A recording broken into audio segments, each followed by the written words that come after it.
TP. ചന്ദ്രശേഖരനെ 51 വെട്ടിന് കൊലപ്പെടുത്തിയ രാഷ്ട്രീയ പക അരങ്ങേറിയ അന്നു മുതൽ തന്നെ കേരളത്തിലെ ജനങ്ങളുടെ മനസ്സിൽ തളം കെട്ടി നിൽക്കുന്ന ഒരു ചോദ്യമാണ്. എന്തിനു വേണ്ടിയാകും അത്ര ക്രൂരമായി ഒരു മനുഷ്യനെ 51 വെട്ടുവെട്ടി കൊന്നിട്ടുണ്ടാവുക എന്നത്? റവല്യൂഷണറി മാർക്സിസ്റ്റ് പാർട്ടിയുടെ സ്ഥാപക നേതാവായിരുന്നു ടി.പി. ചന്ദ്രശേഖരൻ.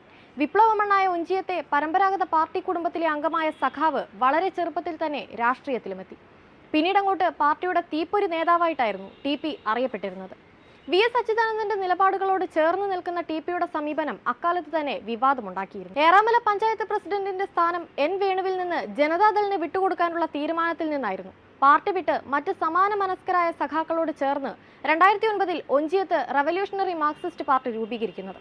2009 ലോക്സഭാ തിരഞ്ഞെടുപ്പിൽ CPM വിമതരുടെ കൂട്ടായ്മയായ ഇടതുപക്ഷ ഏകോപന സമിതിക്ക് വേണ്ടി സ്വതന്ത്ര സ്ഥാനാർത്ഥിയായി മത്സരിച്ച ടി.പി. 21,833 വോട്ടുകൾ നേടി ഏവരെയും ഞെട്ടിച്ചു. അന്ന് മുല്ലപ്പള്ളി രാമചന്ദ്രൻ 50,000-ൽ പരം വോട്ടിന്റെ ഭൂരിപക്ഷത്തിൽ വിജയിച്ചത് ചന്ദ്രശേഖരന്റെ സ്ഥാനാർത്ഥിത്വം മൂലമായിരുന്നു. ഇതോടെയാണ് CPM-ന്റെ ഹിറ്റ് ലിസ്റ്റിൽ ടി.പി. പെടുന്നത്. 2010 പഞ്ചായത്ത് തെരഞ്ഞെടുപ്പിൽ ചന്ദ്രശേഖരന്റെ നേതൃത്വത്തിൽ RMP ഒഞ്ചിയത്ത് 8 സീറ്റുകൾ നേടുകയും ഒഞ്ചിയം പഞ്ചായത്ത് ഭരണം ഇടതുപക്ഷ ജനാധിപത്യ മുന്നണിക്ക് നഷ്ടമാവുകയും ചെയ്തു. ഇതോടെ പകയിരട്ടിച്ചു.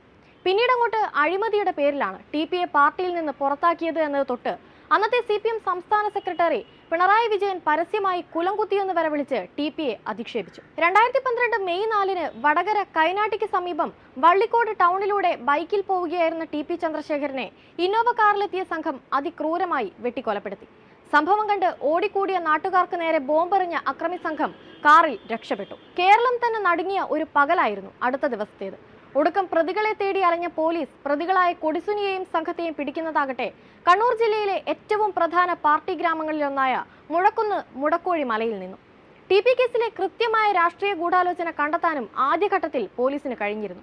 CPM കുന്നുമ്മക്കര ലോക്കൽ കമ്മിറ്റി അംഗമായ KC രാമചന്ദ്രൻ, പ്രാദേശിക നേതാവ് K. കൃഷ്ണൻ, NGO നേതാവ് CH അശോകൻ, മുതിർന്ന നേതാവും ഇപ്പോഴത്തെ ജില്ലാ സെക്രട്ടറിയുമായ മോഹനൻ മാസ്റ്റർ എന്നിവരെയാണ് പോലീസ് അറസ്റ്റ് ചെയ്തത്.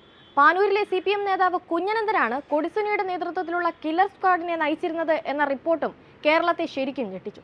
ടി.പി. വധക്കേസിൽ ഇപ്പോഴും സംശയത്തിന്റെ കണ്ണുകൾ നീളുന്നത് മറ്റെങ്ങോട്ടുമല്ല, CPM-ലേക്കും CPM-ലെ പ്രമുഖ നേതാക്കളിലേക്കും തന്നെയാണ്. ഉരുക്കുകോട്ടയായിരുന്ന വടകര പാർലമെന്റ് മണ്ഡലത്തിൽ RMP രൂപവൽക്കരിച്ച ശേഷം പിന്നീട് ഇതുവരെ വിജയിക്കാൻ ഇടതുപക്ഷത്തിന് കഴിഞ്ഞിട്ടില്ല എന്നത് മറ്റൊരു സത്യം. വീണ്ടും ഒരു തെരഞ്ഞെടുപ്പ് വരുന്നു. വടകര പിടിക്കാൻ KK ശൈലജയെ CPM രംഗത്തിറക്കിയിരിക്കുകയാണ്. അപ്പോഴാണ് ഹൈക്കോടതിയുടെ ചരിത്രവിധി. എന്നാൽ ഹൈക്കോടതിക്ക് വധശിക്ഷ കൊടുക്കാൻ കഴിയുമോ എന്ന സംശയം പല കോടതി വിധികൾ ഉയർത്തിക്കാട്ടി ഹൈക്കോടതി ചർച്ചയാക്കി. അതുകൊണ്ടാണ് വധശിക്ഷ വിധിക്കാത്തത്. എന്നാൽ ശിക്ഷ ഉയർത്തുകയും ചെയ്തു. പരോൾ പാടില്ലെന്നതാണ് ശിക്ഷയിലെ സുപ്രധാന ഭാഗം. 20 വർഷം പൂർത്തിയാകാതെ പരോളോ ശിക്ഷാ ഇളവോ പാടില്ല. KK രമയുടെ ആവശ്യവും ഇതുതന്നെയായിരുന്നു. തങ്ങൾക്കൊരിക്കലും ഭീഷണിയാകാത്ത വിധം ഇവർക്ക് ശിക്ഷ വിധിക്കണം. 1 മുതൽ 8 വരെയുള്ള പ്രതികൾക്കും 11-ാം പ്രതിക്കും 20 കൊല്ലം കഠിന തടവാണ് ശിക്ഷ വിധിച്ചത്. പിഴയും ഉയർത്തി. പക്ഷേ ഇപ്പോഴും കൊന്നവനെ മാത്രമാണ് പോലീസ് വലയിലാക്കിയതും ശിക്ഷ നൽകിയതുമല്ല. കൊല്ലാൻ ഏൽപ്പിച്ചവനും കൊന്നതിന്റെ കാരണവും ഇന്നും പുറം ലോകത്തെത്തിയിട്ടില്ല. ഒരുപക്ഷെ ഇന്ന് CPM-ന്റെ മന്ത്രി കസേര വാഴുന്ന തലതൊട്ടപ്പന്മാർ വരെ ഒരുപക്ഷെ ആ സത്യം പുറത്തു വന്നാൽ ജയിലഴി എണ്ണേണ്ടി വരും.